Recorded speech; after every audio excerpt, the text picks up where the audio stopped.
はい、畑野。勝木町内のアパートに男性の変死体が出たそうです。年齢40代から50代。そばに農薬の薬瓶がありまして、やや腐敗が始まっているそうです。服装の特徴は。ご苦労さん。な、ここの先生いなくなったの今日の夕方なんだ。まだ腐っちゃいねえと思うよ。あ、どうもすいません。おお、悪いな。また頼むわ。先生！止めれ！それ止めれ！止めれ！止めれ！これ待て！待て！あ、しげちゃんどうしたのあんた？これどうしたんだこれ！拾ったんだ。え？どこで？先生にやったのか？先生！どこで拾ったの？あっち。おい！先生どうしたんだ？やめてください。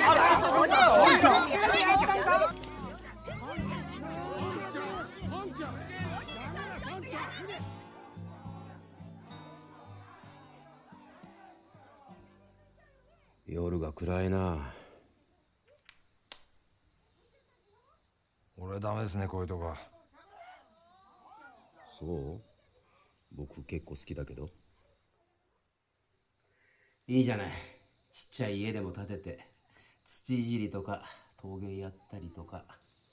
よそもんがそうやって気分みたいなので田舎に踏み込むからこういうこと起きるんじゃないですかね。でも話違うじゃない。お医者さんだよ。志が違うよ。ならなおさらですよ。医者ったってこんなとこ一人ぼっちで周り年寄りだらけでじゅんぐり死んでいくのただ旗で眺めてるような仕事ですよ。まともな人間なら蓋つきでとんずらが起きますよ。いや、とんずらって秦野君まだ。事故とか自殺とかほらし。給料聞きました、岡安さん。役場から年いくらで雇われてるか。どういうこと？相当ひどいの？当ててみてくださいよ。つったってお医者だからね。最低でも7、800はまではいかないか、こういうとこじゃ。倍2000万固定。若い頃初期投資しとくと人生違うもんですよね。帰って息子と相談してみるよ。3年半辛抱してまあ開業資金ぐらい貯まったってことでしょう。ああ、年寄りが血相を変えて。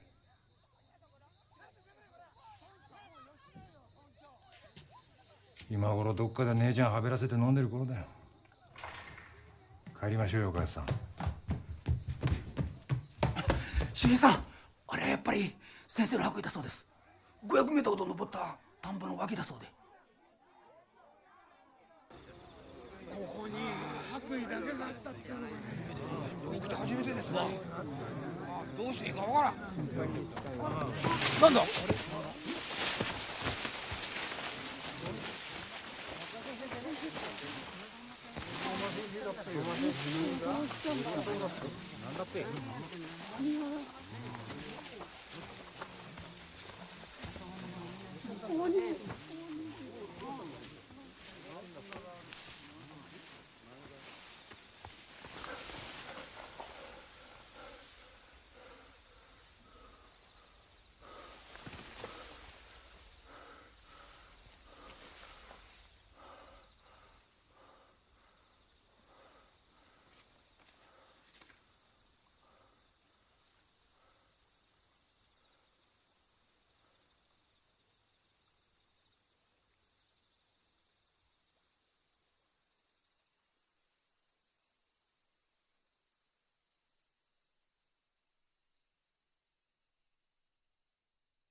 前ああいう時だけじゃんけん強くなんの？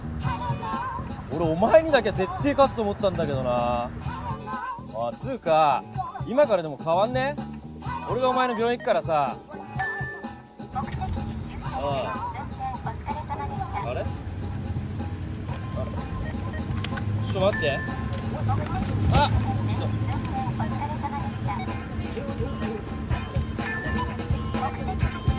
あれ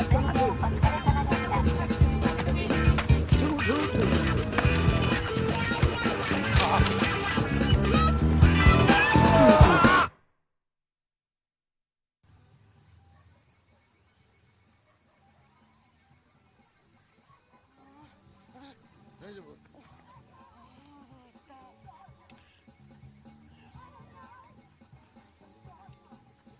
おい。大丈夫？どうしたんですか？おい、大丈夫か？怪我ない？どうしたの？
すいません。な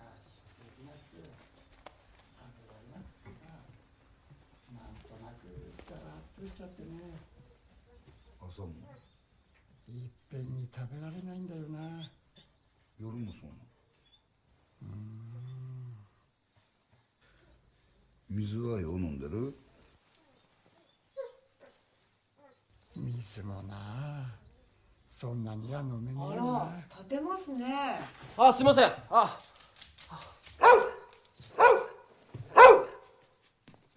丈夫だよ。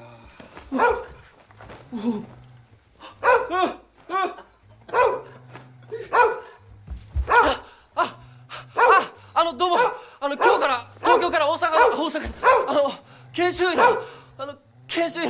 相馬圭介です。分かってます分かってます。先生まだ寝とかはったらどうです？伊野でございます。チャッピー元気なってないこれ。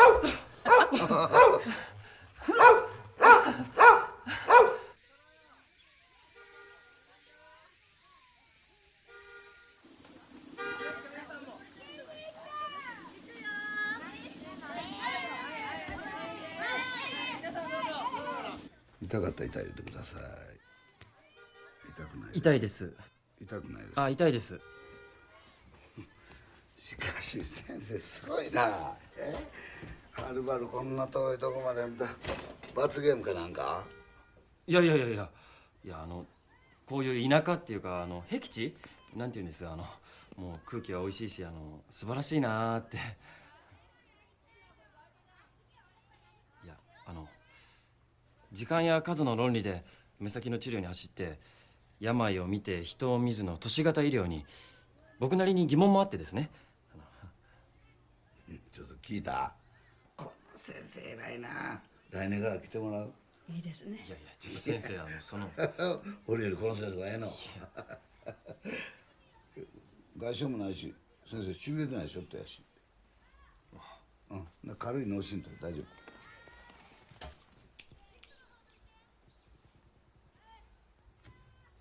なんか変？いや心配ですか？いやまあですよね。CT 取っときます？いや大丈夫ですよ。先生見てくださったんですから。そんな気づかんでよろしいがな。何でも思うようにしはってやるしね。心配が一番毒ですから。 CT 取れるんですかここ？いや取れない。近くにね病院がありますから紹介状書きますからちゃんと行ってきはったらしい。みんな行くとこやから。チャーってどのくらいですかね。2時間かからんかな。片道？井野先生、はい。高畑のおじいちゃんなんかぜいぜいしてるって。喋れてんのか。ラーメン呼んでも答えないって。どうします？相馬先生ちょっと目見して。立って立って、はい、ジャンプ、はい、もう一回。全然問題ないわ。あらよかった。じゃあ行きますか。は？車動くみたいやから。キー誘ったままだから。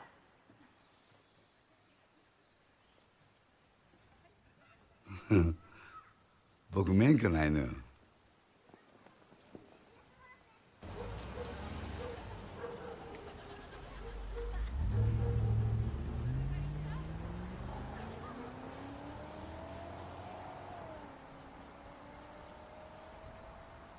幸三さん、幸三さん、しんどいよな。ちょっと胸見るよ。ごめんね。ごめんね、手借りますね。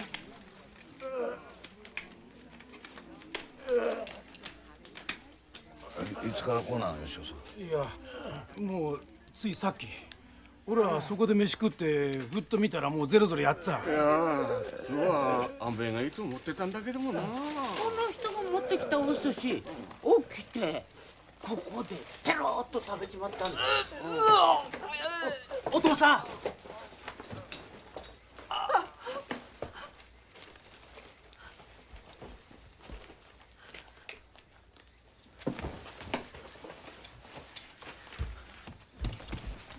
送還します。ちょっと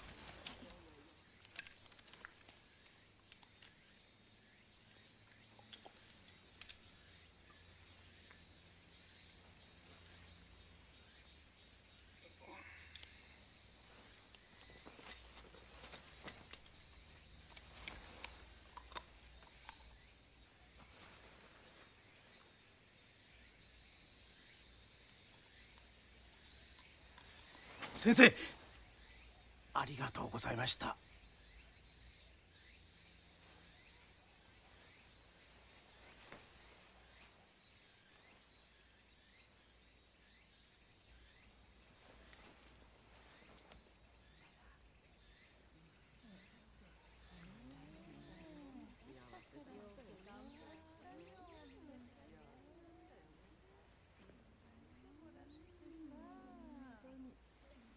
いやこんな大王じゃねえよなあ。どんな長い間まあでも最後はほんのいいお顔。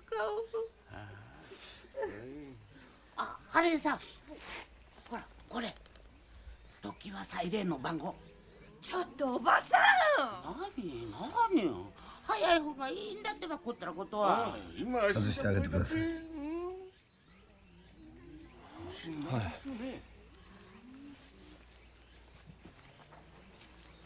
幸三さん、よう頑張ったな。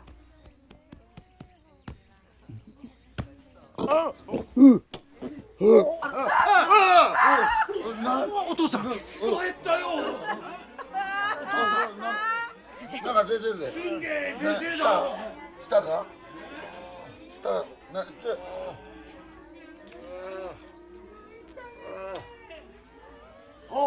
赤貝。おめでたいわね。赤貝。幸三さん。赤貝。赤貝出たで。すげえ先生だ。分かった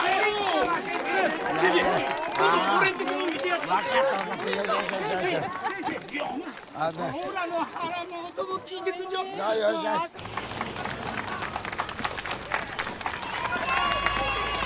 ありがとうよ。おい。みんな。先生に万歳だ万歳。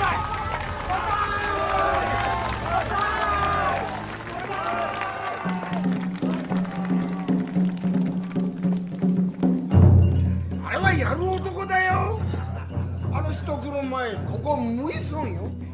丸4年わかる1500人人間が暮らしてて半分が年寄りでかかる医者がいねえよ。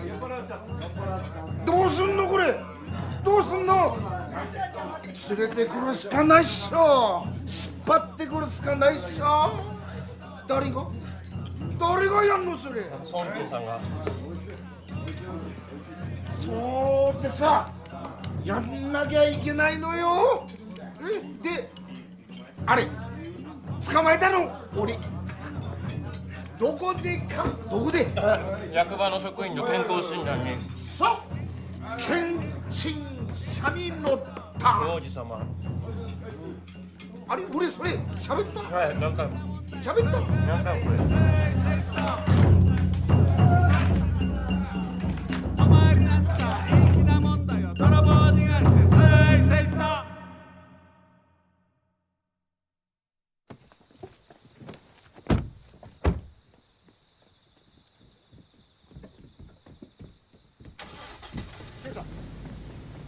さ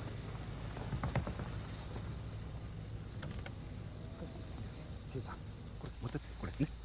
ケイさん先生お願いしますよね。先生戻らねばこの村、私だって糖尿持ってんだから。わかりますけど、ひとまず今晩一晩待ちましょうよね。でほら県の方とか大学病院とかに後遺症で困ってるって連絡入れればさ。このご時世にそんなもんがひょいひょいと対応してくれるんなら私だって騒動しませんよ。刑事さんには分かんねえよ。罰当たりかもしんないけど神さんや仏さんより先生が一番頼りなんですから。あの人が神様ですから。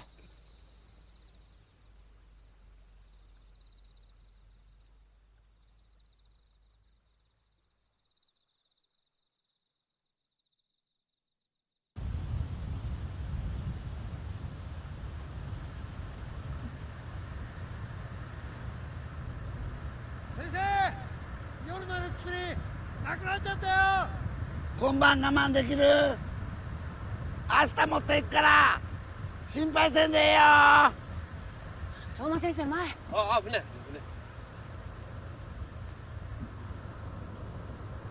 こんにちは。ちょっと止めて。あの人先生鳥飼の奥さん。あお家ほらあの道脇に下ったとこ。あそう。ちょっとなんですか自分で始めといて。何なんですか。この先生はね偉いんですよ。ちょっと小高さんもういいって。診療所に自分から来ないお年寄りいるでしょ。そういう人のお宅こっちから行って健康診断して回られてるんですよ。それでね結構変な病気が見つかったりすんの。相馬先生も行かれます？お金出ませんけど。ボランティアですか。ボランティアっていいな。あの奥さんもね先代の先生が生きてらした時にはたまに来てたんですけどね、家持ち胃が悪いの。もう旦那さんも亡くなってそばについてる人もいないからね。娘さん医者なんやろ。悪いとこあったら相談してるって。ほらでもちょくちょく薬局行って胃薬買ってんのよ。誰から聞くんですかそんなこと。主治医の指示なんやろ。東京の大学病院で先生やってる人が大事なお母さんこんなしょぼいところ医者に見せますか。市販の薬の方がよっぽど安心やでよく言われてんねやろ。醜いわね医者の縄張り意識って。縄張り意識違う、不可侵条約。もういいから先生出してください。はい。不公平でしょ。お隣には行ったりしてるのに。隣ってあんだけ離れて隣って先生、今日は付き添いの方ですか？あのね、茂子さん、これから2月僕と一緒に茂子さんのこと見てもらう相馬先生。こんにちは茂子さん。ちょっと胸見させてね。なに恥ずかしいの。相馬先生いい男だから。いや真に受けてる。いや真に受けてないですよ。静かに。すいません。ちょっとした目ね。はい。ああ、ええわ。胸の音きれい。168の78。それは心配ない。ちょっと緊張したからな。それじゃあな、ちょっと目見るよ。どうしたらいいものかとこの目には。もう少し見えてくれればいいんですけどね。あなたどちら？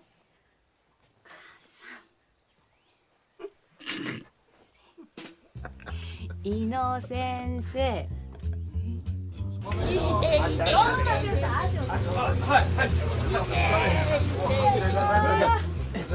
手元来るから。ごめん、マヨさん、我慢だ。我慢じゃねえよバカ。マヨさん、おとといな注射打ったよな。聞いたよな。打ってえかな。打ってよ。マヨさん、歌ってよ。なんだっけ？出てるか。裏の畑で墓地がなく正直実際にあれば大番だからよく聞いたでしょうが。先生のおかげだよ。本当にこの人よく食べるよ。びっくり。さっき食べたのにお腹減っちゃった。何が好きなの？先週採血した結果なんですけど問題ないですよ。数値はいいです。けど血圧がちょっと高くて心配ですから高圧剤を飲んでください。高圧剤を飲んでください。高圧剤です。血圧のお薬。体調がすごくてね。本当。この間覗いたらね、タヌキと話した。タヌキですか？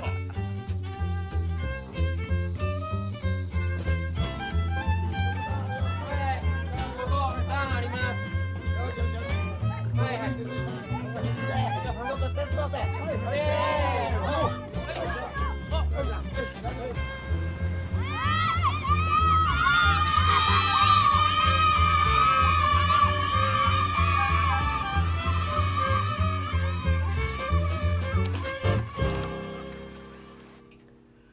ねえ先生、トマトジュース飲んじゃダメですか？ダメなわけないじゃないですか。リンゴジュースもパンもダメ。巻き寿司とかおうどんみたいな長いものは食べる。栄養のあるものを食べちゃダメだ。死ぬことを考えろって。電気仕掛けですからね、あちらは。ビデオのようなもんでもう繰り返し見せて聞かされるんだから。天井から覗いて針で全身を刺してこられるんですからね。ああ、痛くて。こんにちは、晴天薬品です。お薬お持ちしました。寝ててもね、寝返りが打てないように全身を押さえつけられて、布団の中にね、男がいるんですよ。いやらしい。まあ安江さん、薬飲んでありますか？薬なんぞ飲んだらひどいぞ。死ぬことを考えろっておっしゃるんです。この野郎、ふざけんなよ。薬飲むなって飲んだもんからよ。俺まで殺す気か？こうか。安江さん、あのね、何でも食べたらいい。好きなもんだったら何でも食べなさい。ねえ、何でも飲んでもいい、パンでもお寿司でもいいからね。先生、紅茶飲んでもいいですか？いいよ、紅茶飲んでも。だって喜んでたじゃないですか、ちゃんとああやって。喜んでもな、そんなもん治れへんねや。あれは孤独ですよ。いいですか？自分にとっては紛れもない現実なのに誰も本気で取り合わないんだから、一人ぐらい見事しなきゃダメでしょ。黙って薬置いていったらいいんじゃ。そやろ。あんなもん拍車かかるやないか。そういうもんですか、医学的な見解っていうのは。前から言おうみたいな。お大事に。また来るよ。失礼します。サイモンさん、はい診療所によって棚見てってよ。もちろんもちろん。ああ、先生、どうも先ほどは失礼いたしました。何ですか、相馬先生は猪野先生のご後輩か何かですか？そんなん違う。ご後輩。薬を患者さんに直接配達されてるんです。ひどいでしょ。卸問屋の仕事じゃないですよ。この先生がね、次から次に大口の病人見つけてきちゃ追っかけて回らされるんですからね。え、もう、もう安江さん、安江さんどうも。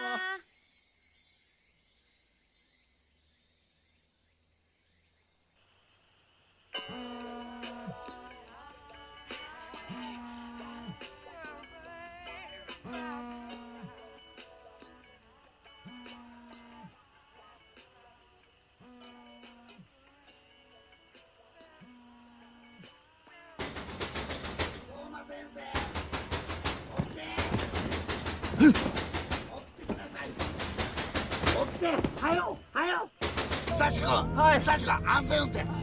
事故起こしたかよ。今何分や。7分になりました。どんどん早なってないかこれ、ちょっと。ウィンさんの場合14時間から15時間かかるって書いてある。書いてあるって。いやいや、だからあんた試験通ったとこちゃうんかいな。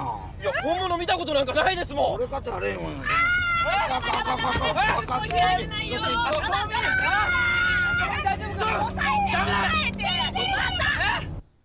そちらの病院の第二内科に平成10年から12年まで勤務されていた井野治先生です。しかしコロコロよく病院を。これ転勤じゃなくて自分で変わってんですよね。さあ。何？もしもし。千歳寿司？井野さんのお宅違いますね。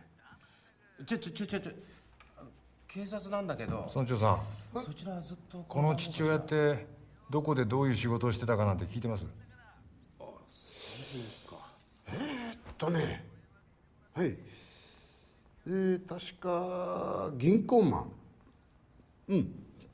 どっかの信金かなんかの。いや大将ね、支店長。じゃちょっとお聞きしますけどね、井野さんって人をご近所で知ってたりします？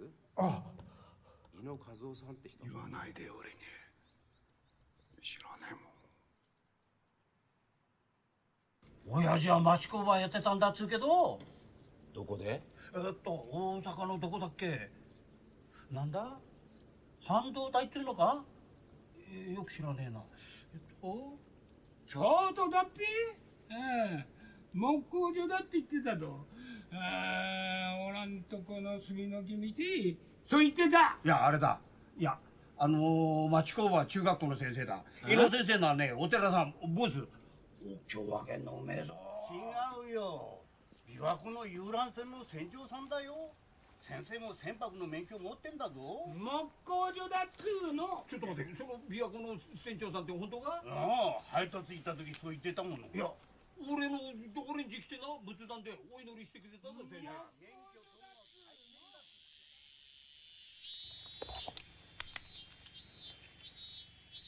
終わったんだけどね、最初はわかんなかったんだわ。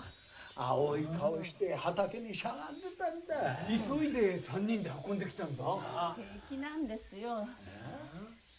ちょっと暑かったもんだから。目の前がさーっと暗くなるような感じでしたかね。どうでしょうか。ほんの一瞬ですみません。ちょっとお顔いいですか。すいません。鳥川さん、この頃胃の方どうですか？おかげさまでほとんど。お胸の音を失礼してよろしいですか。すいませんね、ちょっと伸ばしてください。何ですかあんたら。いや、胸あれなの。ここぞとばかりのお胸言うて何。こんなんだけで。あっち行っておきて。あの人がね、今おつけちゃんと上がってますよ。あっちの方が怖いわ。失礼します。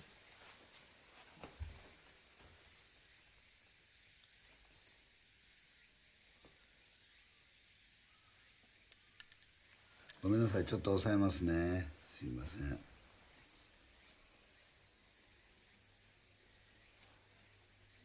痛かったら我慢しないで言ってくださいね。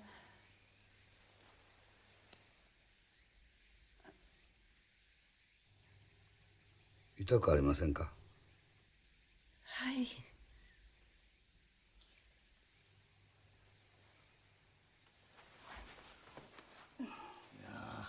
痩せだな和子さん。血色も悪いよ。どっか悪いんでねえの？大丈夫だ。なんかあったってりっちゃんにまた病院口聞いてもらえたら個室でも特別室でも入れるもんな。だな。ここは？いいえ。はい、いいですよ。結構です。この暑さですからね。水分と栄養しっかり取らないと誰でも倒れます。消化を助けるお薬置いておきますから。あんまり精出さんとね。これです。ありがとうございます。よいしょ。あら、行きましょうか。はい、大丈夫。はいよ。はい、ありがとう。お大事になさってください。もう大丈夫よ。ご苦労さん。はい、行きましょう、行きましょう。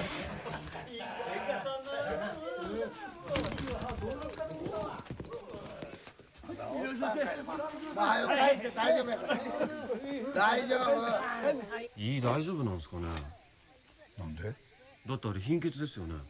あ、そう。だって先生手伝いも出されてませんでした？ちょっと大竹さんカルテ見せてください。貧血を引き起こす原因になる病名を挙げなさい。え？ああ、消化管のがん、潰瘍、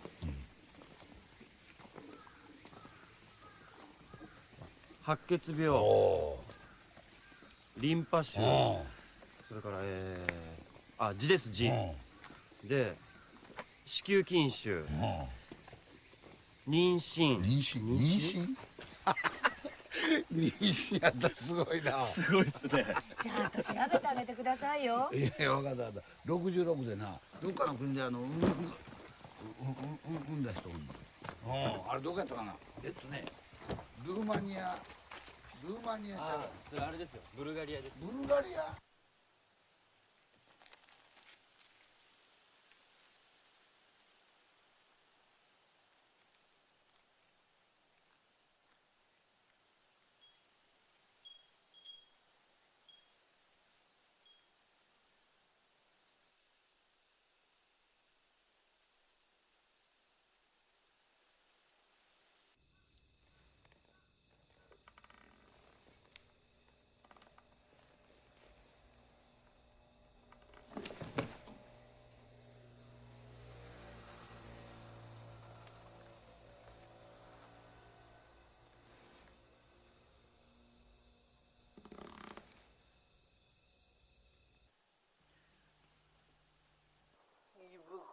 驚いて、もう来ないなと諦めてたところで、こんばんは。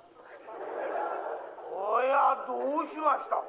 さあさあどうぞなんてやってるんだよ。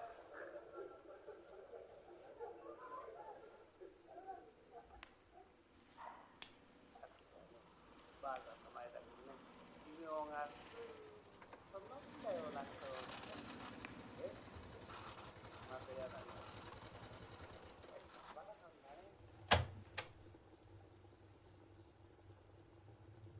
こんばんは。夜分すいません。診療所です。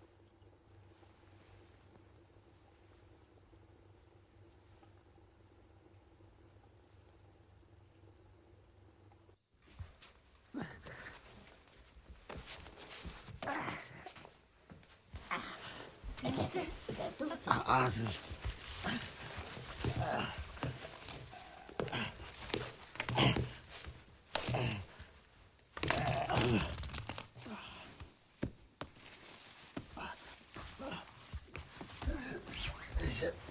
すみません。はい。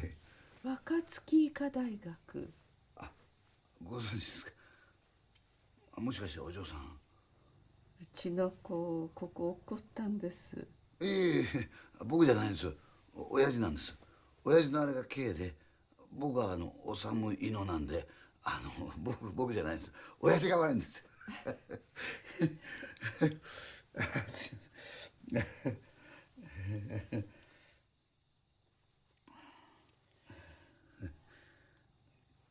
鳥居さん、はい、どうしましょう、胃が痛いの。昼間人が多かったし、お嬢さんに相談されてますか？ええ。ならいいんです。それなら心配ないです。どう言ってはります？僕でできることやったらお嬢さんのおっしゃるようにさせてもらいますし、直接僕が話してもいいし。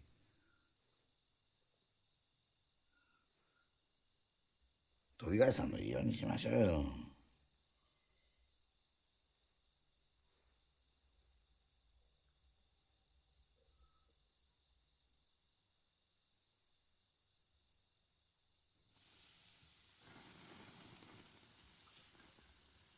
すいません、ちょっと。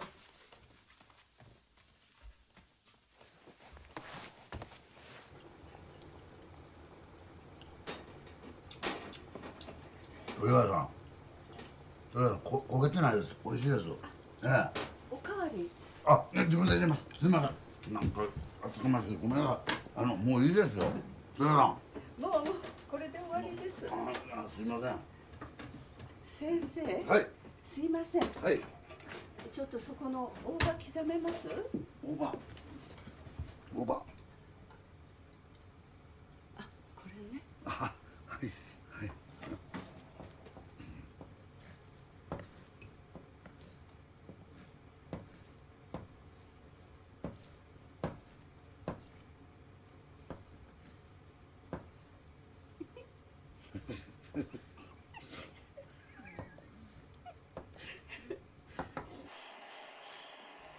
そうやってそこにずっと出るんですか？出るんです。あれ出るんです。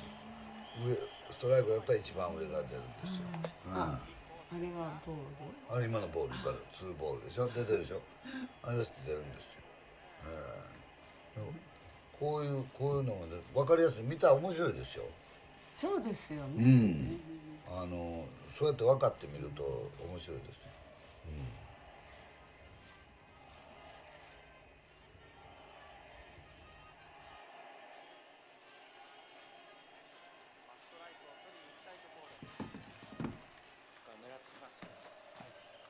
3球目、外に構えている。やや高めに入りましたが、ストライク。ワンストライク、ツーボール。先生、どうぞ。やらないんです。まあ失礼しました。座はるんですか？いいえ。前の平岩先生がお好きな方で、うちの主人なんかが行くともう2人でプカプカ。いや、昔はそうでした。うちの親父もね、手術なんか終わるとブワーッと吸ってね。先生サラブレッドなのね。内緒ですよ。どうして？うちの若いのが、うん、あの子の親父も医者なんですよ。個人病院の院長。だからあんな自動車。ほんまにボンボンの根性なしっていつもいびってるんですよ。それはまずいわね。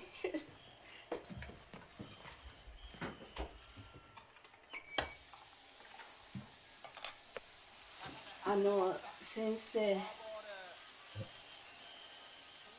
娘には言わないでいただけませんか？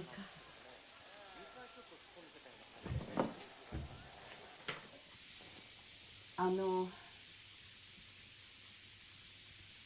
い。私の体、もうだいぶいけないんでしょうかね。いやいや、そういうこと言ってません。そういうことわからないんです。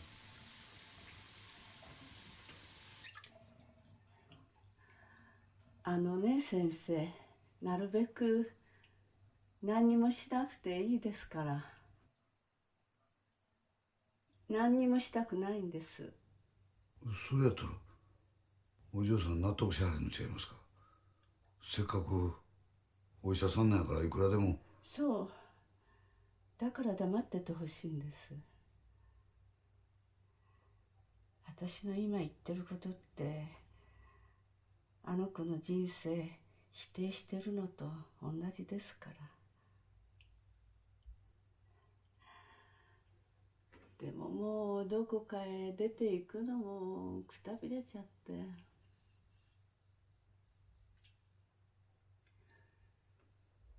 困るでしょ先生。いや、うちの子たちも困るのよ。みんなやっと外に出て、それぞれ必死で手に入れた生活があるからね。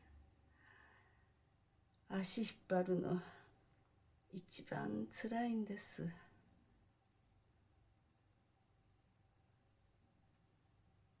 ダメですか？先生さっき鳥飼さんのいいようにっておっしゃったでしょ？言いました。じゃあ先生、一緒に嘘ついてくださいよ。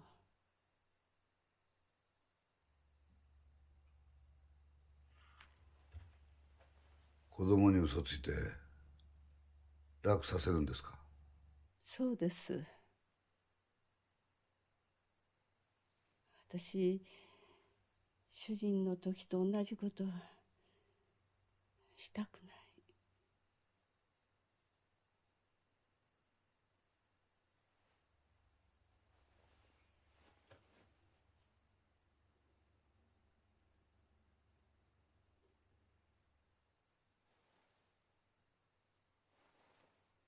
よし、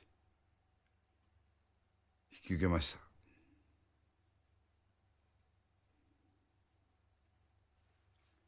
引き受けたからには鳥飼さん、僕にちゃんとお中身してくださいよ。でないと僕の胃にまで穴開きますから。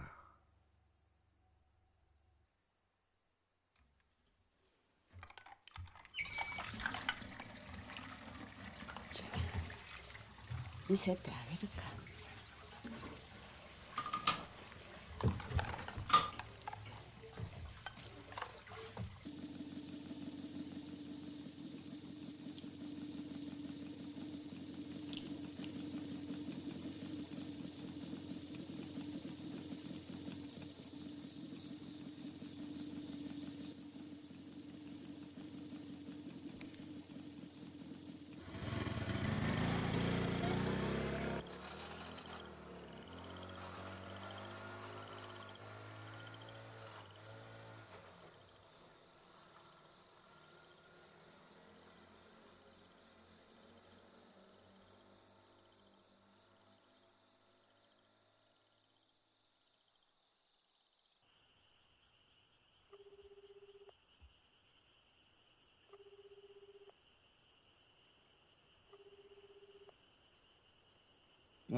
あのな、ため息つくなっちゅね。あんたの胃潰瘍見せてんの県病院の消化器内科やな。ようつるんでたよな。そいつにな。え？なんやそれ。そんなことであかんなんの。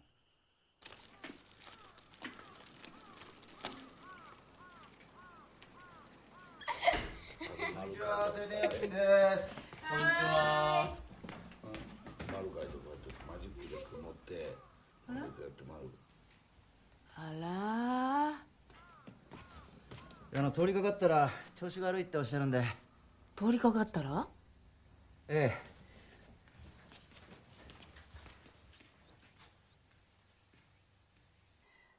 どうもお腹の具合が悪くて。ほう、そらいけませんな。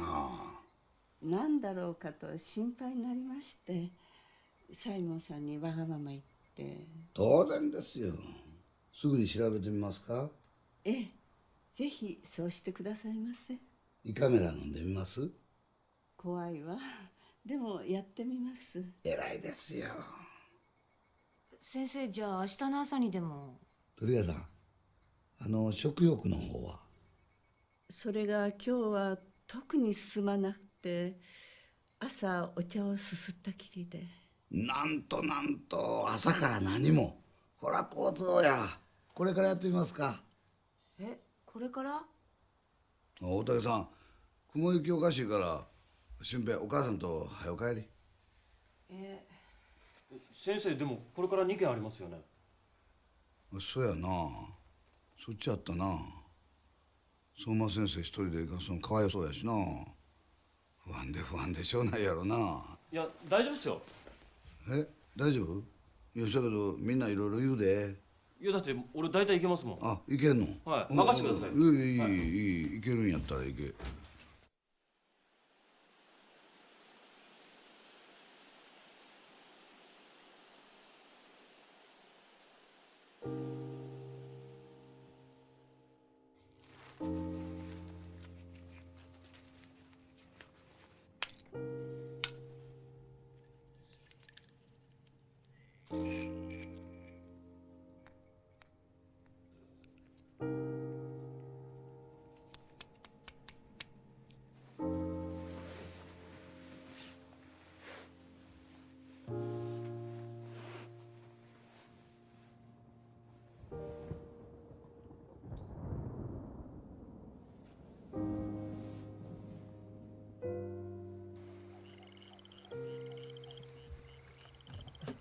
そう何にもねえし、裏の家庭環境全部把握しちゃったもん俺。あれ、ちょっと待って、かけ直すわまた。こんにちは。どうすか膝？お疲れ様で少し良くなりました。これ来ますね。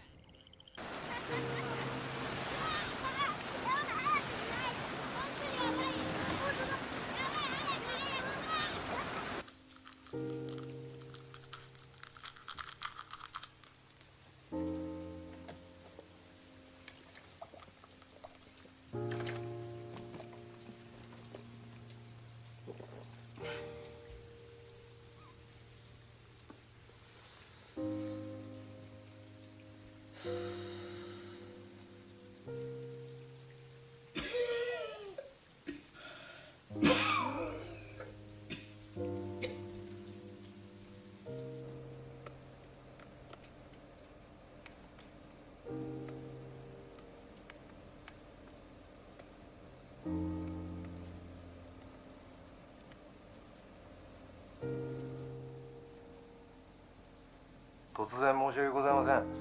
若槻医大病院の井野先生のお宅で間違いございませんか？私、浜岡警察署の畑野と申しますが、井野治さんというのはそちらの息子さんでいらっしゃいますね。実は一昨日の夕方にですね、治さんが診療所を出て行ったきりお帰りにならないという連絡を村役場から我々受けまして、いやー、何ですか、ちょっと患者さんのご家族とトラブルじゃないですけど、まあ先生の診断をめぐってみたいなことらしいんですが、いやですから息子さんがなさった診断にということですよ。は？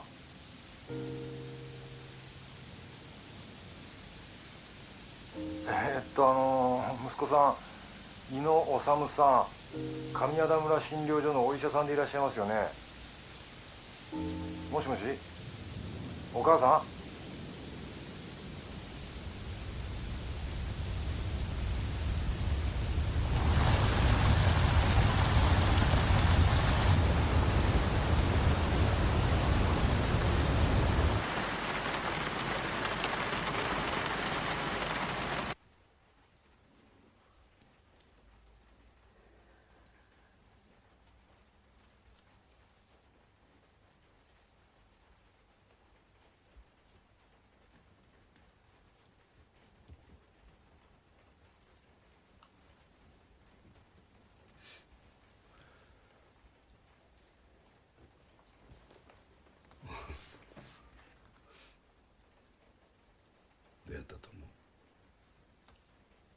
がんがあった。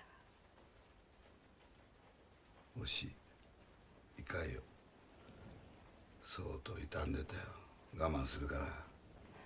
そうですか。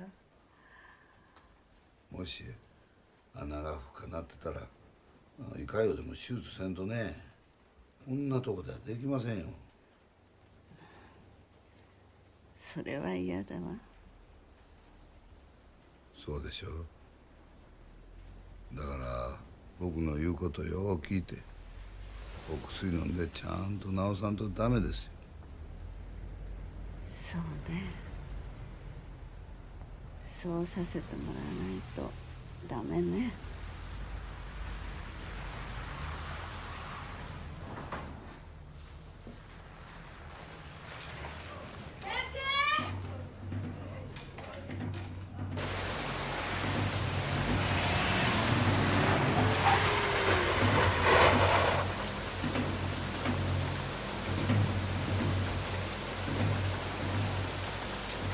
坂本君切るよ。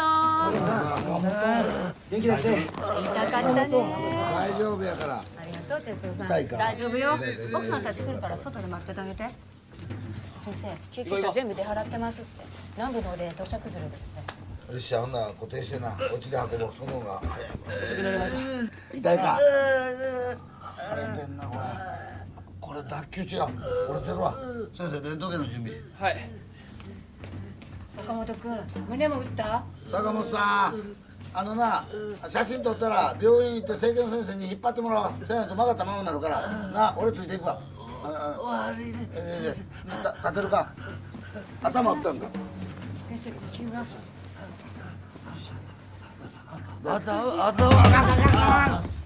息できる？ね。手ずっとしとけ。手ずっとしとけ。西郷さん、ボンベ、リハビリ室の酸素。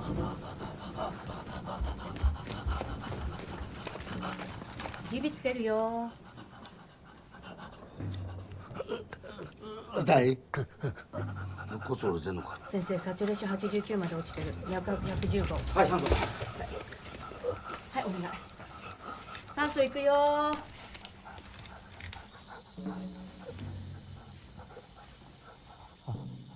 どうですか？坂本さん。坂本さん。先生、胸の音どうです？左胸上がってませんけど。酸素は？全開です。サチュレーション上がりません。搬送しよう。このままやったら無理や。この天候ですよ。いつもより時間かかります。ドクターヘリ飛べないんか。防災ヘリとか自衛隊とか飛べるもん読んだらええやないか。こんな状態ですよ。上上げられません。先生、もう一回聴診してください。家族は？え？家族に説明する。もう一回。左の胸の音がせえへんのや。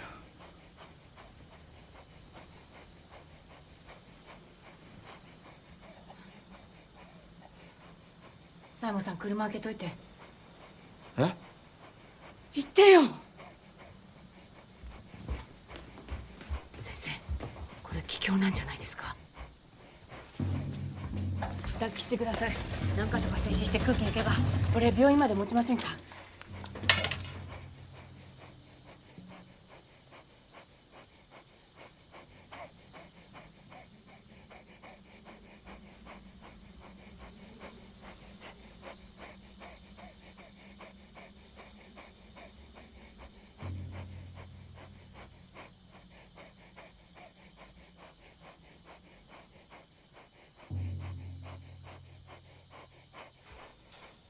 こっち準備できてますよ。先生、これあれでしょ？肺が破れてそこから漏れた空気が胸の中溜まってるんでしょ？これ刺しればほら。病院勤めの頃救急が長かったんです。お手伝いできると思います。私が刺すわけにいかないんですから。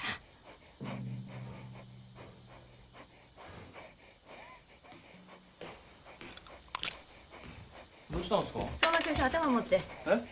強行してます。緊張性気胸ですって。じゃあね、早く。はい。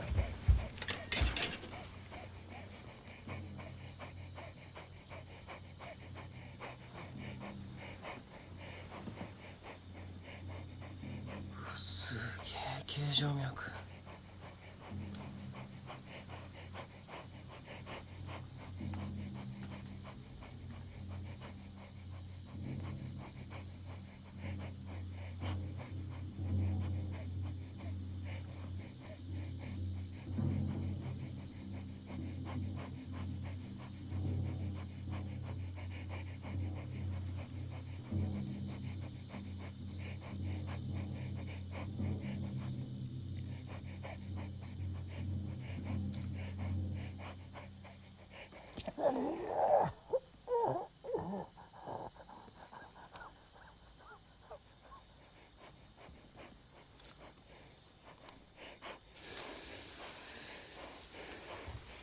92、93上がってます。はい、お願いします。相馬先生、第三ロッカーもう一歩行かれますから。はい。坂本君、今ね胸に溜まった空気抜いてもらってるからね、もう楽になるよ。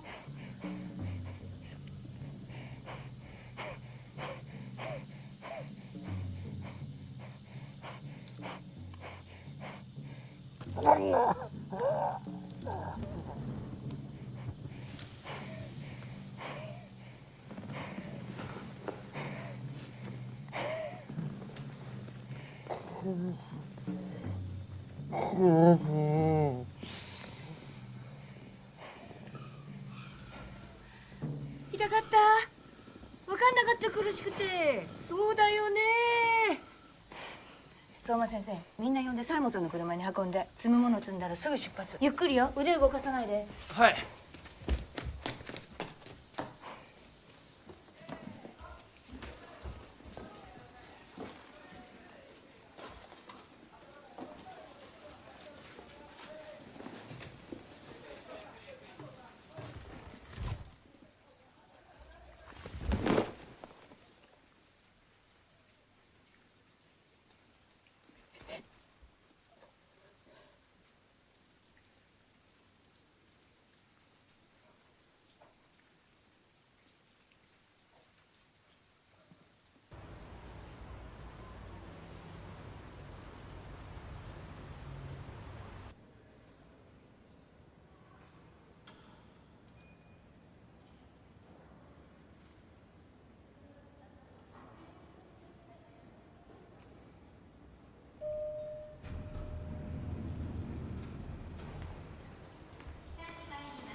先生、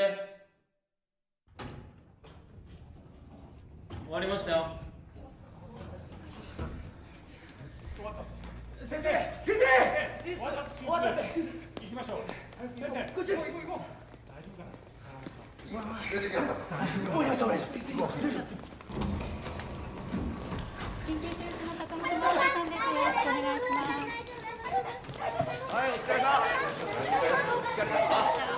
井野先生、私勅使川原です。はじめまして。いや、フレイルチェストもなかったし、肺の損傷も軽かったですから、私はドレーンだけ入れて、あと他に怖そうな属傷症も外傷もないし、失敗ありません。先生、腕の骨大丈夫だったんですか？腕？いや、あれは大丈夫。あれは明日でも大丈夫。それより君ね、問題ここよ。本当に先生のご判断素晴らしいわ。いや、一月がなかったから完全に。いや、笑ってるけどね、あなた緊張性気胸なんて、うちだって救急の連中以外あんまり見たことがないって結構いるのよ。いや、それは知ってるよ、頭では。だけどさ、実物来ちゃうとやれ血だ骨だってうわーっとなって、あっという間にこれだもん。とにかくさ、地元にこんな素晴らしい方がいて頼もしい限り、あんたいろいろ聞いてね、学びなさい。はい、どうもお疲れ様でした。ありがとうございました。よかった。先生。ありがとうございます。よかった。この先生すごいんだ。助かったよ。いや、よかったよかった。お、出てきた。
先生、松木のおじいちゃんまた熱が出ているみたいです。40度ですって、2時間前から。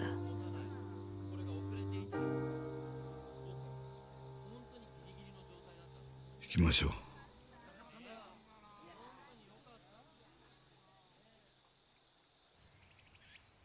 先生の字だ。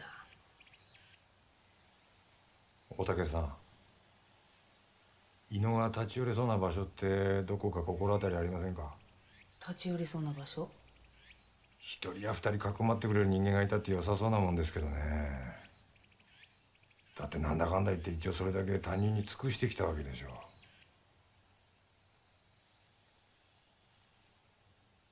いやまあ代わりが来りなんでもいいのか。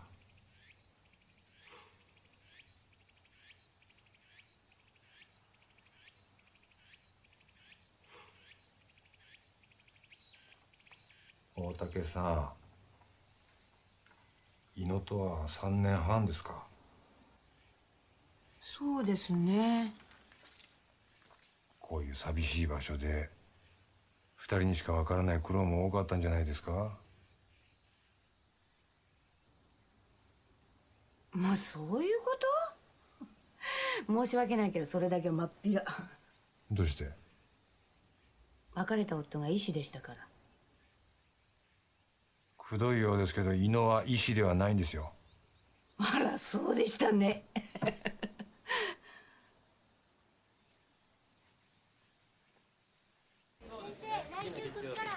はい。早くね。4日。はい。お願いしますね。はい。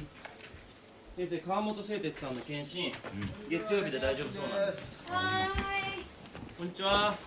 あ、どうも。田代のおばあちゃん、午後から来ますからね。いただきます。揚げ物と。アルサルミン持ってきてくれた？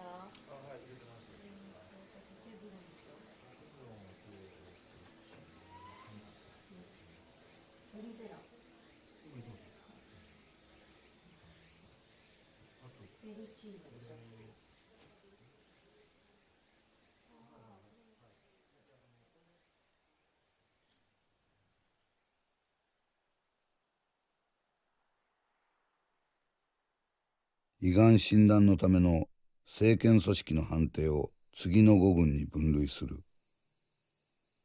グループ1、正常組織及び異形を示さない良性病変。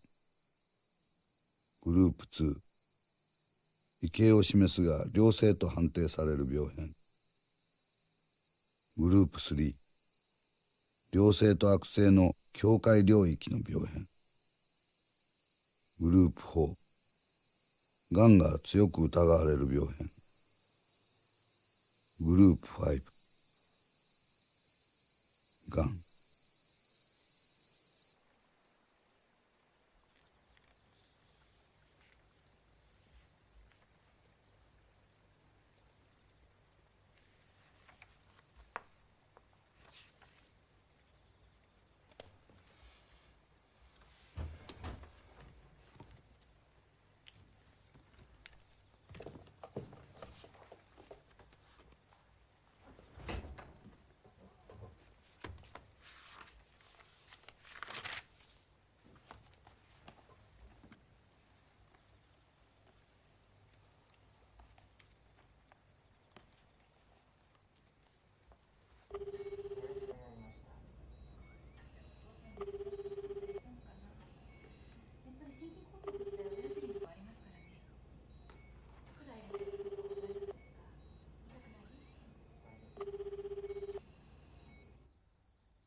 りっちゃん。ただいま電話に出ることができません。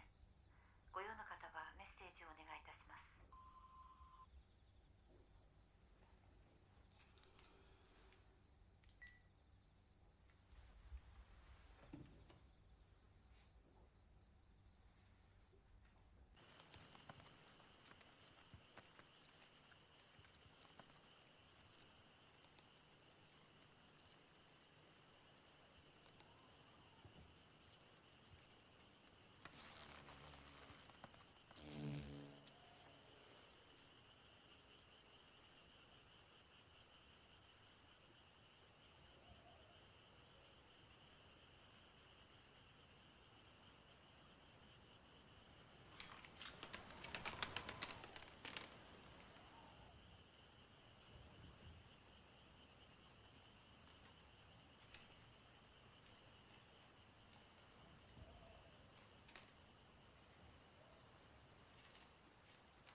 診療所です。はい。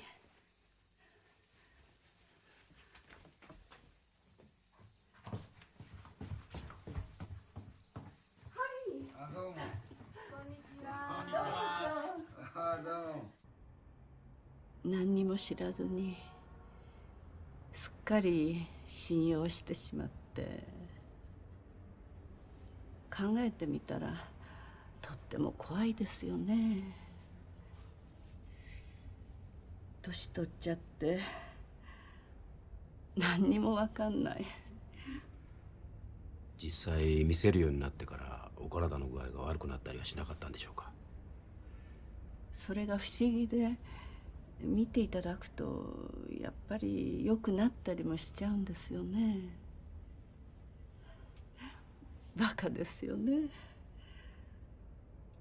なかなか節度が終わりになるというか、義理がたいっていうのか、一度知った相手をそう悪くは言えませんわな。しかし伊野の判断が適正であったんだとしたら、あなたはもっと早くにこういうところへ。どうか冷静に考えてください。あの男があなたに何かをしてくれたでしょうか？何にも。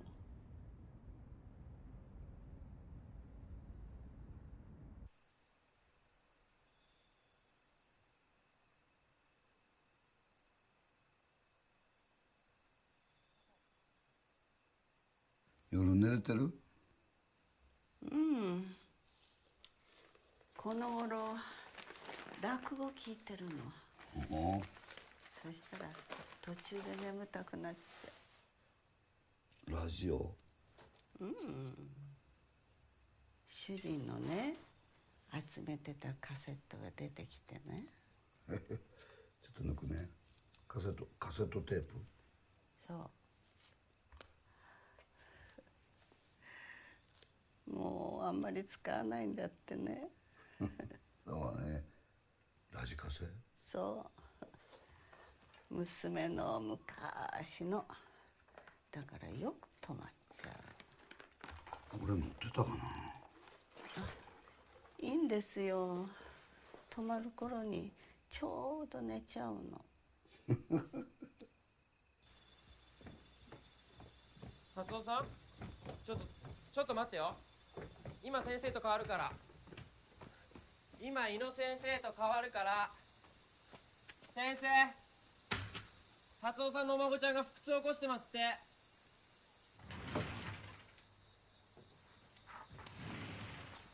あれ、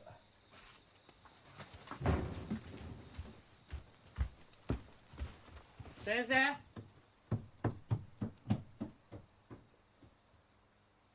れ、もしもし。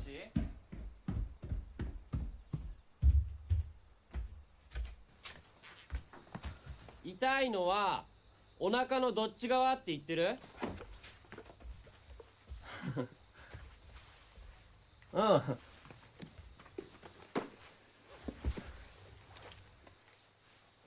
そうそう。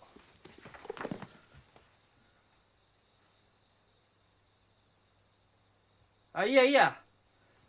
僕行きますからね。僕が行きますから。うん。はいはい。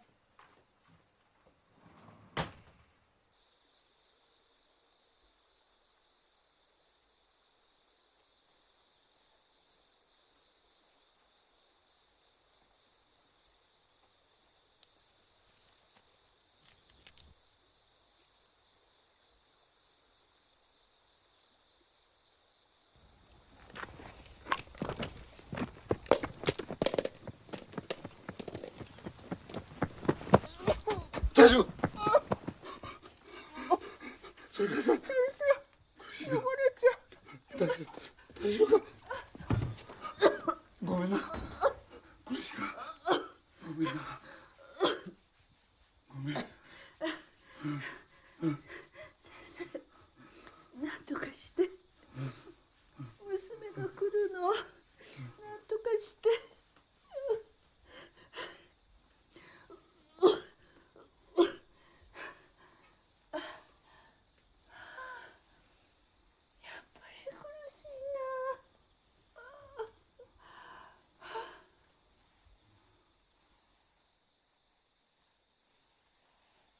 静かに静かに。戸狩フクロウのお医者さんが木の上で居眠りしている。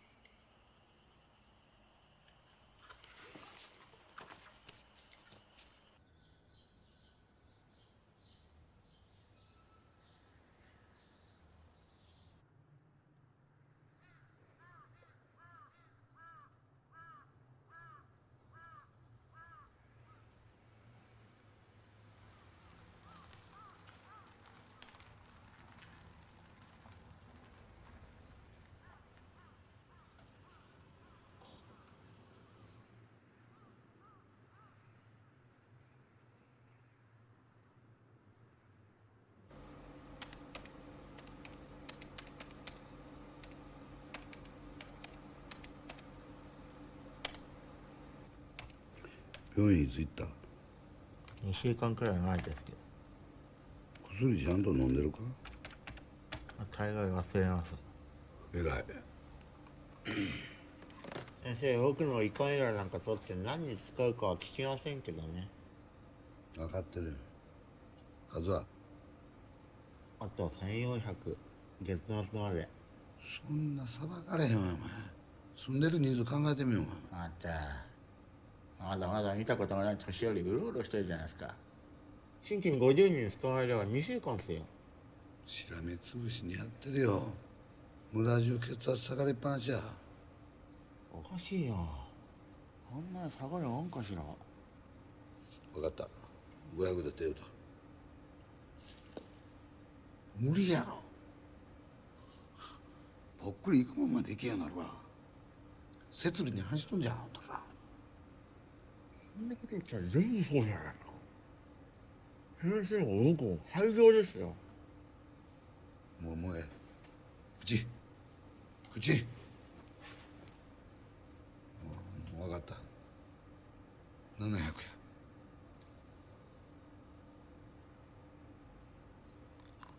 そうだ。この間中央病院でね、坂上さんに会っちゃってる。坂上さんですよ。闘争メディカの。転勤にこっち来て今もペースメーカーだって。もう相変わらずで懐かしくても。つい先生の名前出しそうになっちゃった俺。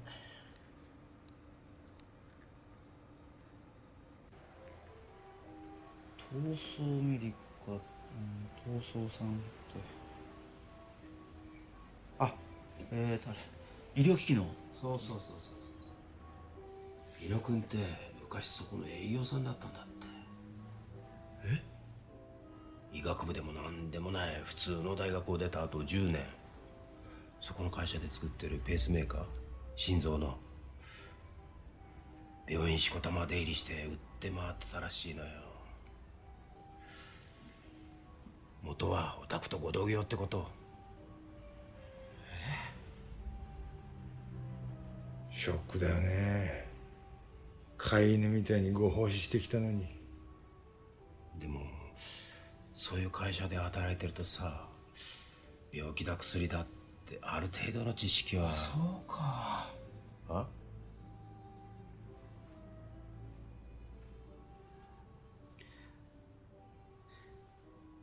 薄汚い話で恐縮なんですけども、私たちは一錠でも薬を多く取っていただければそれで御の字って立場ですから、自分の仕事が人様の命に関わってるなんて建前はともかく普段思ってみるようなことはございません。だけどそんな私でも患者様と直に触れ合うようなことがあるとごくたまにですよ、自分の手の中にも他人の命綱が握られてるように感じる瞬間があるんです。そういう時ってちょっと変なんです。なんかこう妙に気持ちよくて、もっとって欲も出てきて、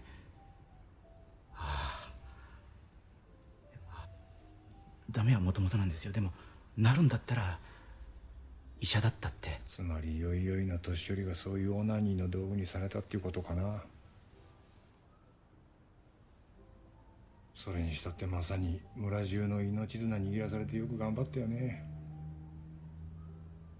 先生呼ばわりされて拝み倒されるってそんなにいいもんか。それとも結局金に行ったかな。いやそれはどちらも多分。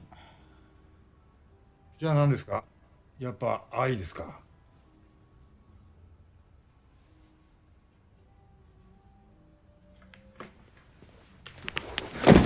どうした。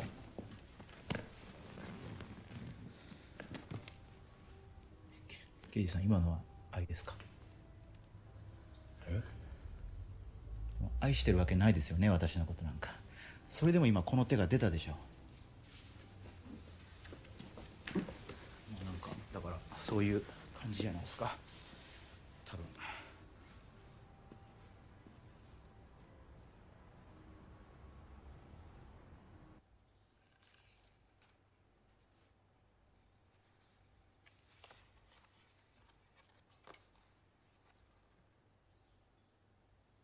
美濃さん、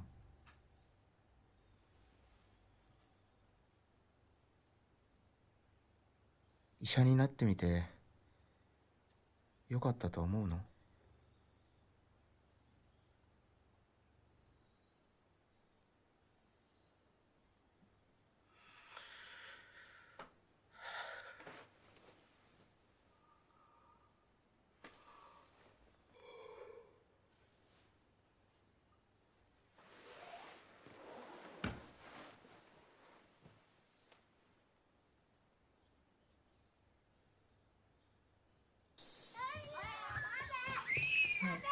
まだ当直とかやってんの？大変みたいよ、相変わらず。もういいとしたからね、この人も。今いくつ？35。律子が？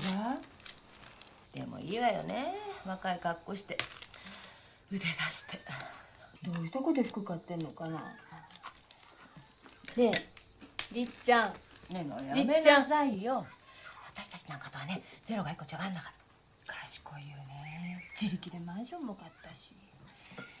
ねえ、あの若い人どうした？まだ転がり込んだまんま？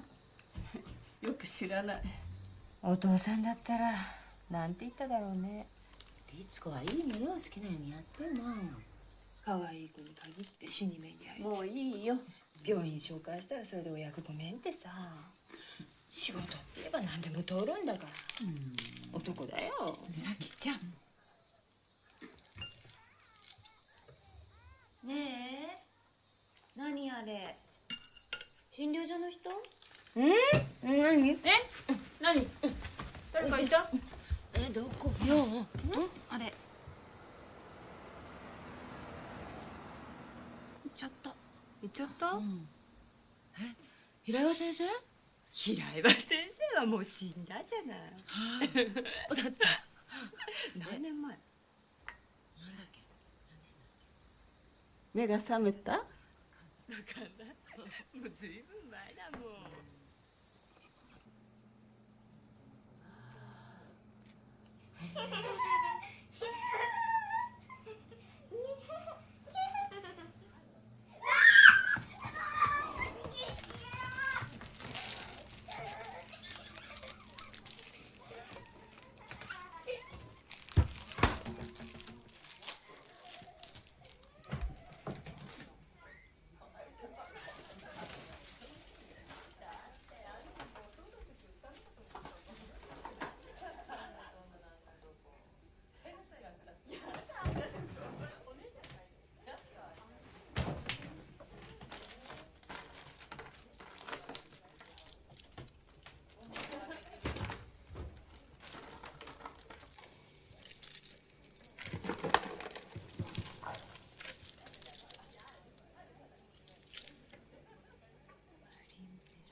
お母さん。行っちゃった。ねえ、お医者行ってんの？行くでしょ。お母さんいくつよ。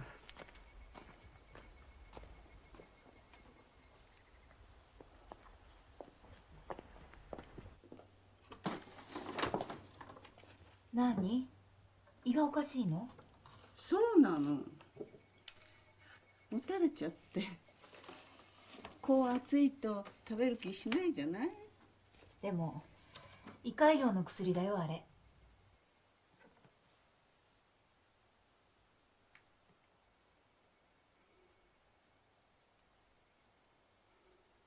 さすがねお医者様。何それ？どうして何も言わないの？お姉ちゃんたちは知ってるの？言えばよかったね。そしたら洗い物くらいやってったかな。ちょっと、ちゃんと検査してるわけ？カメラまで飲まされたもの。胃に穴も開きますわ。あんたが心配で心配で。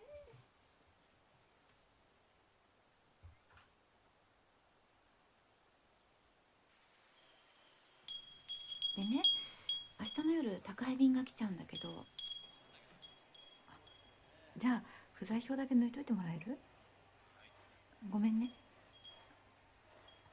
また連絡します。ねえ、ゆうちゃん。もしもし？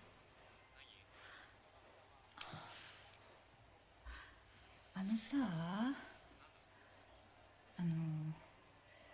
うちのお母さんとさ一緒に暮らしたりってそういうのってできたりするのかなって。いや、ゆうちゃんが別にそうじゃないの。そうじゃないって。おい、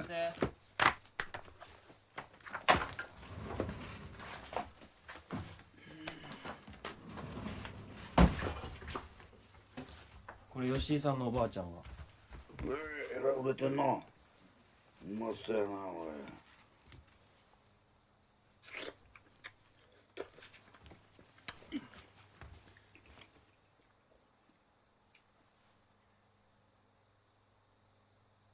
先生、俺他の研修全部済んだらまた春からここ置いてもらっていいですか？何ですかその笑い方。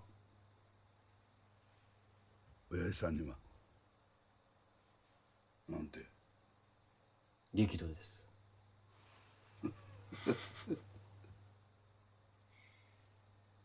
なんかここにいると大学とか病院とかで見てきたことって何だったんだって気がしてくんですよね。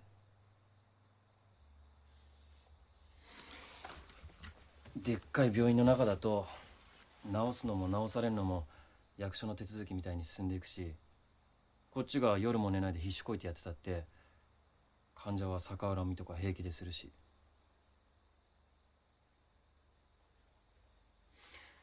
でもここだとちゃんと人に喜ばれてるって感じがして、すげえ腑に落ちるっていうか、なんていうか。まあな、医者のそういうのは患者からしてみたらな。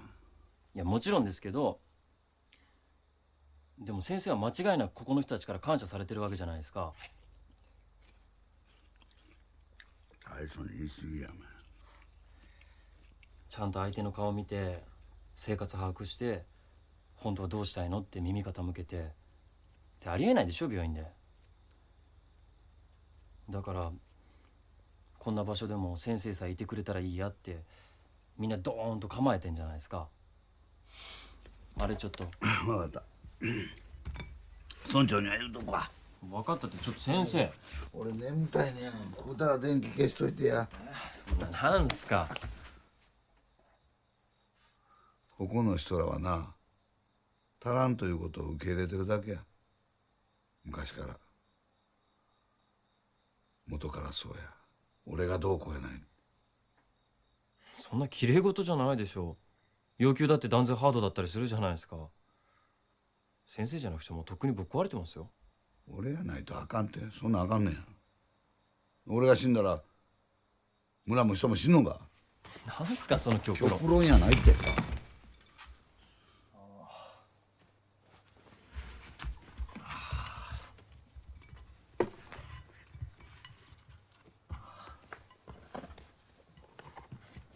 あんた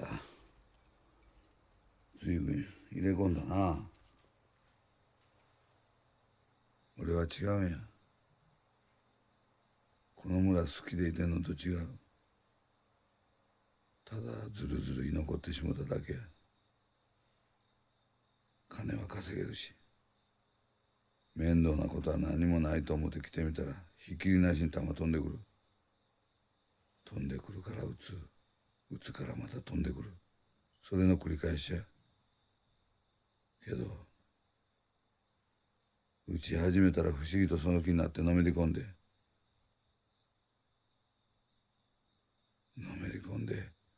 撃ちまくってたらその間何もかも忘れてな。でも先生は。もう先生いいな。俺のこと買うてくれんのは嬉しいけど先生俺2000万や。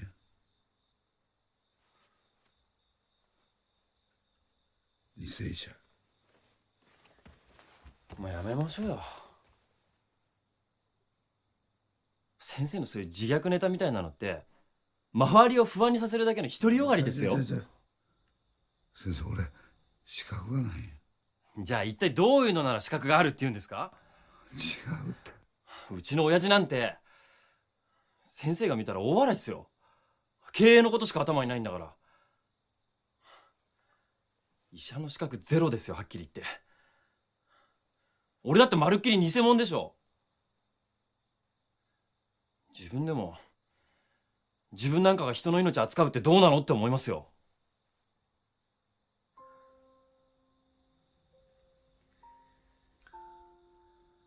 ふっとしな。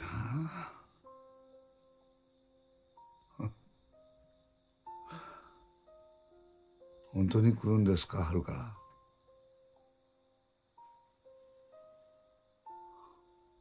ほんならな上司の愚痴ぐらい聞けるようにしとけ。キャンキャラキャンキャラ無駄吠えばっかりしてスイカ食べたら電気消して帰って。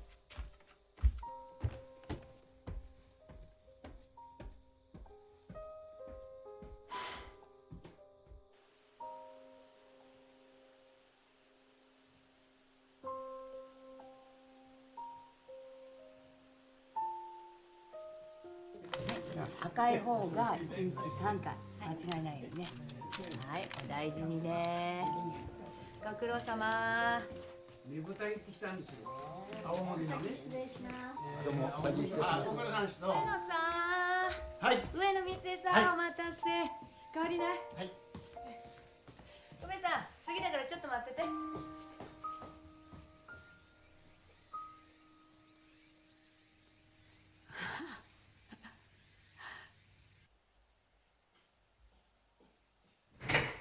戻りました。威嚇上部小案ですね。絵も切れたし変えようと判断しました。白体はこうちょこっとありますけど、これ出血もあるけども、海洋底が周囲よりもこう低くって陥没面もなだらかですしね。あ、すいません、ごめんなさい。いえ。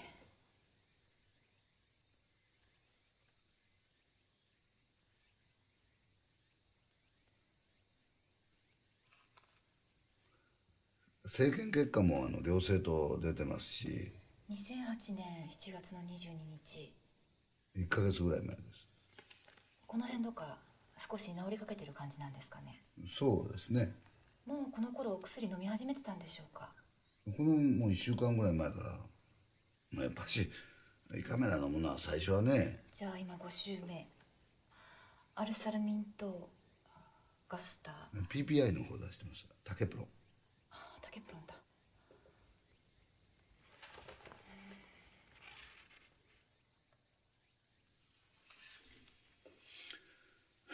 先生、何でも。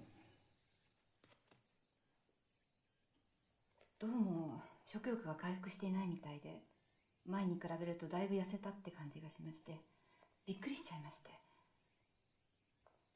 いろいろときっちりお薬いただいてるみたいですけど、潰瘍で5週間寛解しないんでしたらちょっと1回。吐き気がしつこうでね、体質みたいですけど。吐き気もですけど、フェロミア出されてますよね。うちの母が貧血だっていうのは聞いたことがなくて。やっぱりこの潰瘍から来てるんですかね。これ見るとそこまで出血してる感じはしませんけど、ちょっと貧血って思っちゃって、本当に単なる胃潰瘍ならばいいんだけれどもと。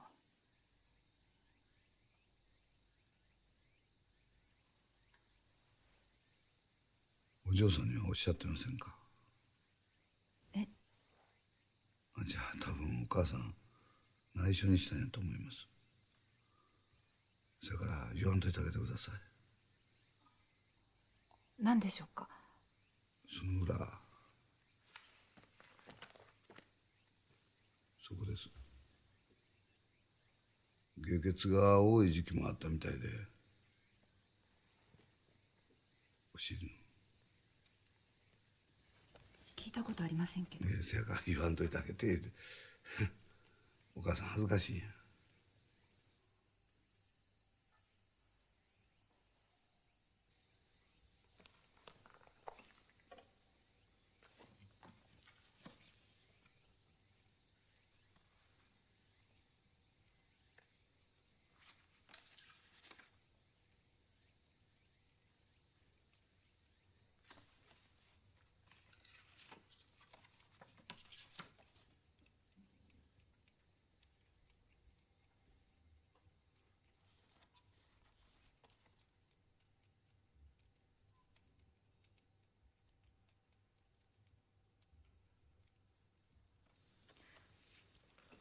納得がいきました。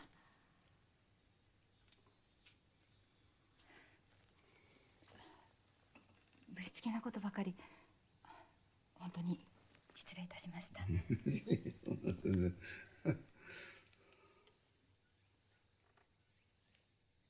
父が倒れる前に私が早めに気づいてやれなくて、もう同じミスはと。すみません。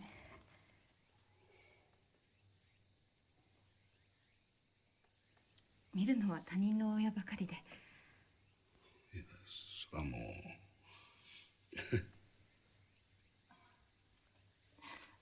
生、ご両親様は？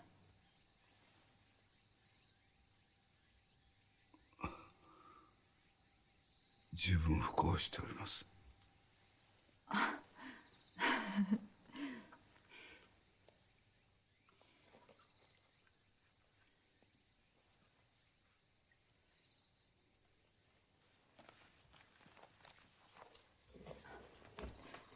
先生、お任せいたしますのでよろしくお願いいたします。いろいろとわがままも言いますでしょうけど。いつお立ちになるんですか？もう今日これからでもと思って。次はいつお帰りになるんですか？いつ頃、またこれくらいの時期に戻れるといいんですけど。1年後っていうことですか？もう年に一度が精一杯で。それでも1年後って。どうかされました？先生。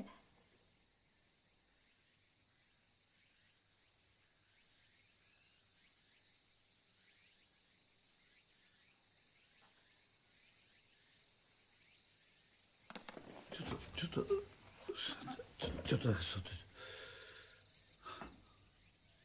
すぐ戻りますから。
ひどいな。ほったらかしだもんね。検査するからって血抜かれてよ。こんなのに3分も。ずっと見てもらっててさ、薬も飲んでたんだけども、膝悪いわ肝臓はちっともよくねえわ。先生捕まえんの韓国行き？あら税金使って刑務所暮らしさせんの？だからお上にまでは問いただしてませんって。私の落ち度です。でいいですか。でキイさんは何？本物？そんな警察手帳だけじゃ分かりませんよ。じゃあ先生の中に違和感はあったんですね。まあ違和感っていうか、こんな村だからあんなやり方で成り立ってるけどとは思ってましたね。実際危ない処置とか患者の体に異変が起きてるとかは？いや、一応僕もできるだけ目を光らせていましたし。先生が猪野のフォローをして回ってたと。片棒担いだと思われると困りますけど。そんなこと誰かに打ち明けたりは？そんなの言える空気じゃないし。それに別にここの村で機能しているものを僕が裁く義務もないと思って。随分冷めてたんですね。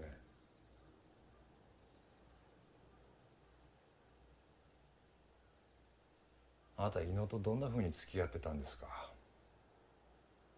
いかがわしいと思ってても一応従順を装ってたわけでしょ？どんな会話がありました？仕事以外では。何か個人的なこととか、どんなこと考えてるとか。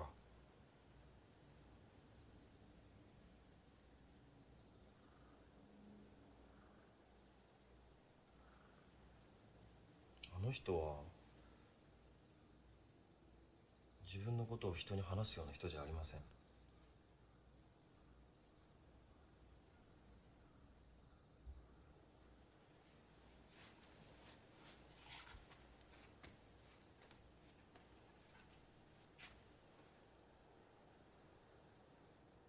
先生、今猪が戻ったらここの人どうするだろう。また黙って偽物頼るかな。案外袋叩きにあって山の中を埋められるようになるのは僕らの方かもしれない。下世ないですよ。納得いかねえよな。でも偽物が偽物なりにこの村を支えてたんだっていうのも事実なんだと思う。それがどれだけのことかっていうのはあなたが一番よく分かってるでしょ。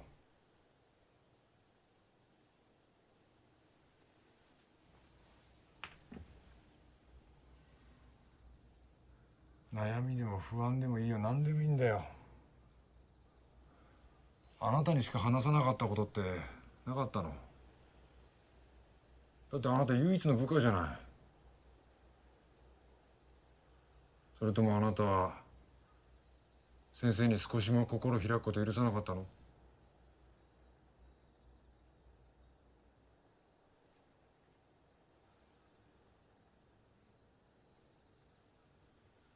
自分は偽物だって言ったの？あなたそれで？それ以上聞いてません。どうしてそんなこと言うことになったの？まさか。だってわかりません。なぜだよ。あんたおかしいと思ってたんだろ？なんでそんなこと受け流してるんだよ。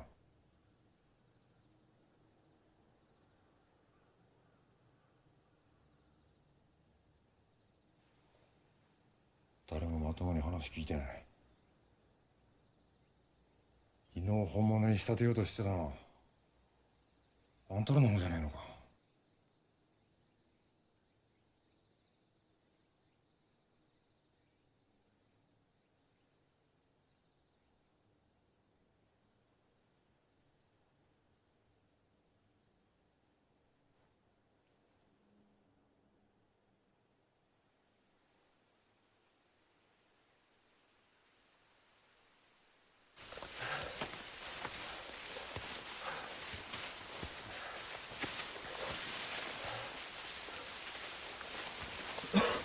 若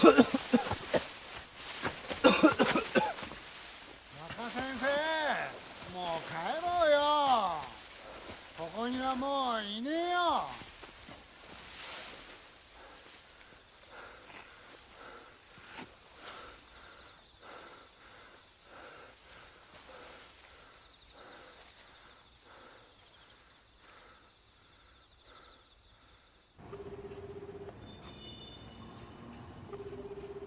はい、猪野でございます。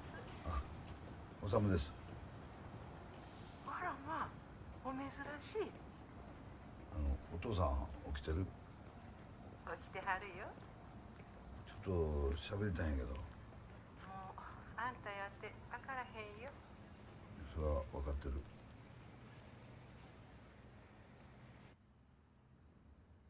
もしもし、おさむです。聞こえてる？はいはい。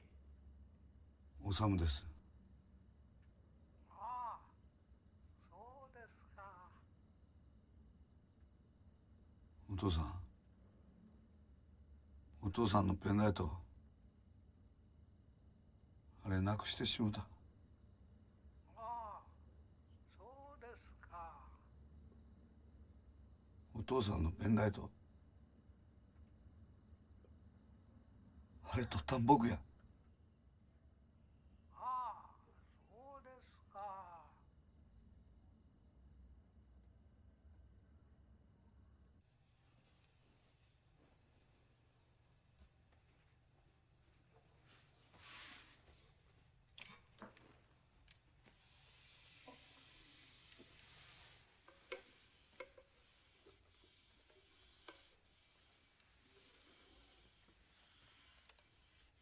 お母さん、一度うちの病院で見せてみない？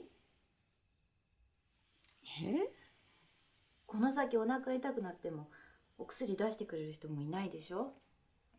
どっか別行かれるより私だって楽だし。律子に見てもらうの？おっかない。私が見るわけじゃないってば。よく言うよ。先生、お母さんに血があるって言ってたけど。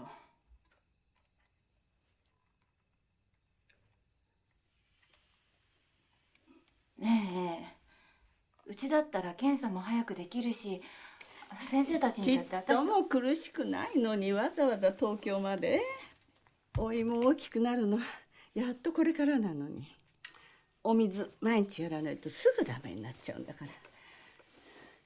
吉田さんも林の清さんも、それから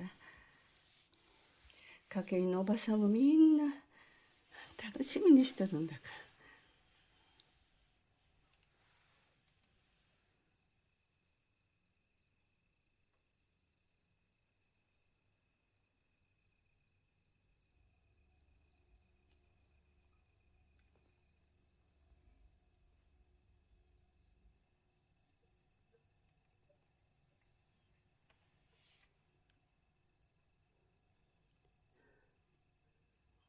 でも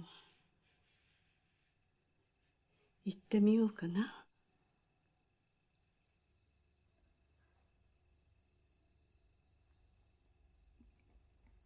うん。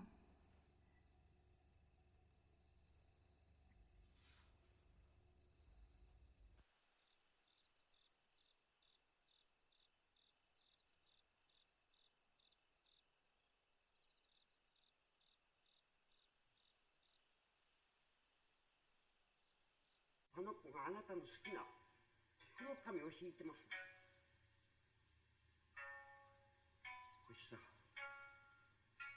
悪かったね。何にも知らなかった。よく私のことをそこまで思っててくれた。私もこれから生涯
じゃあおいおいお母さんにもご病気のことはお話になるつもりなんですね。つもりは十分あるんですが、これがなかなか不思議ですよ、プロなのに。その後お具合は？最悪の場合村を訴えることもできると思いますよ。まあその話は待ってください。私としても手を尽くしたいので。ええ、それはもちろんですよ。それしか私にはないので。それに訴えられるのは私の方じゃないですか。そんなことはない。あなたふるさと救ったんだ。もし私が行かなかったら、彼はあの後どうするつもりだったんだろうって時々思うんですよ。あの先生ならどんな風に母を死なせたのかなって。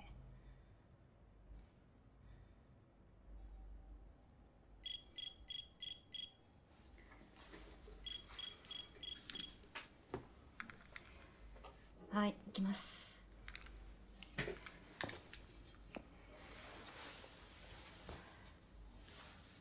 もし捕まえたらといてください。約束します。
ありがとうございます。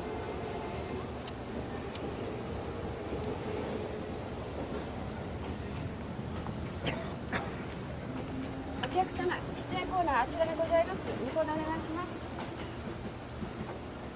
はい、いらっしゃいませ。120円になります。ありがとうございます。ありがとうございました。いらっしゃいませ。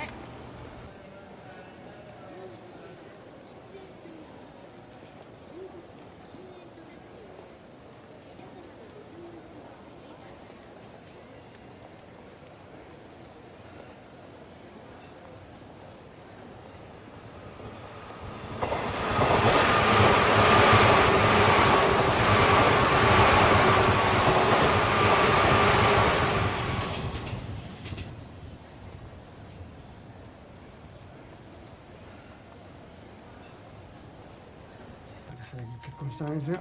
そうだね、彼女もいないからね。いた方がいいんじゃないのね。そうだね、一人ぐらいは。持ってって用事は持ってっていいから早く早く。これ連絡帳持ったかって入れたな、陽太郎。連絡帳陽太郎。702号の松尾さん、バイタル悪化したかな。少し血圧が低いみたいです。おしっこも出てないし。少しカテコラミン増やしてみようか。そうですね。あ、先生、先行っといて。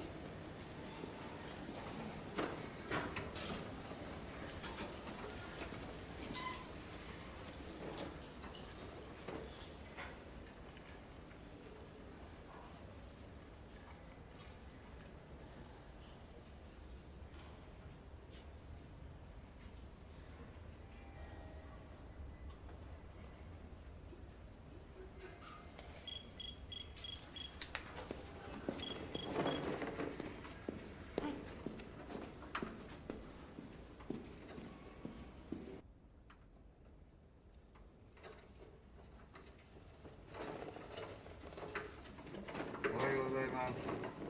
はい。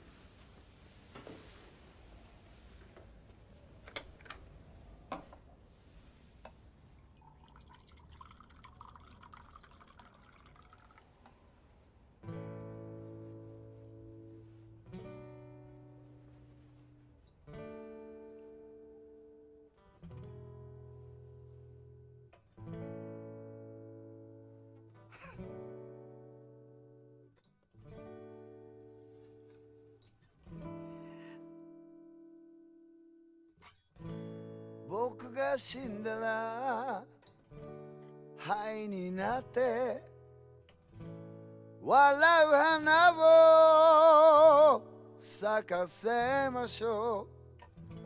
その時君が今のままならきっと僕だと気づいてくれるでしょう。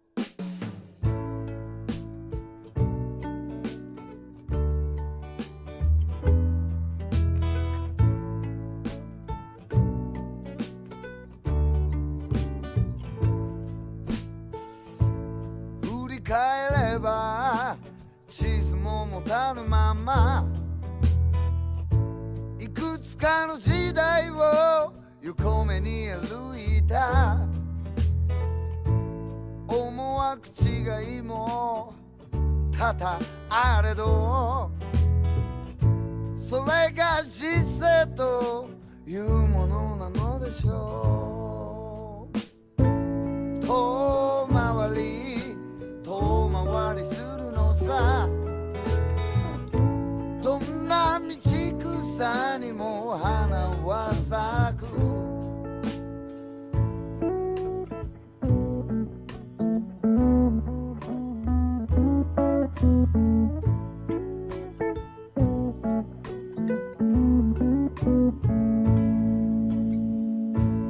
破れかぶれて浮き草となってままならぬまま風の吹くまま思惑違いも数々あれどそれが人生というものなのでしょう。遠回り遠回りするのさ。どんな道草にも花は咲く。遠回り遠回りするのさ。どんな道草にも花は咲く。遠回り遠回りするのさ。どんな道草にも花は咲く。遠回り遠回りするのさ。どんな道草にも花は咲く。遠回り遠回りするのさ。遠回り遠回りするのさ。遠回り遠回りするのさ。遠回り遠回りするのさ。Yeah. どんな道草にも花は咲く。花は咲く。花は咲く。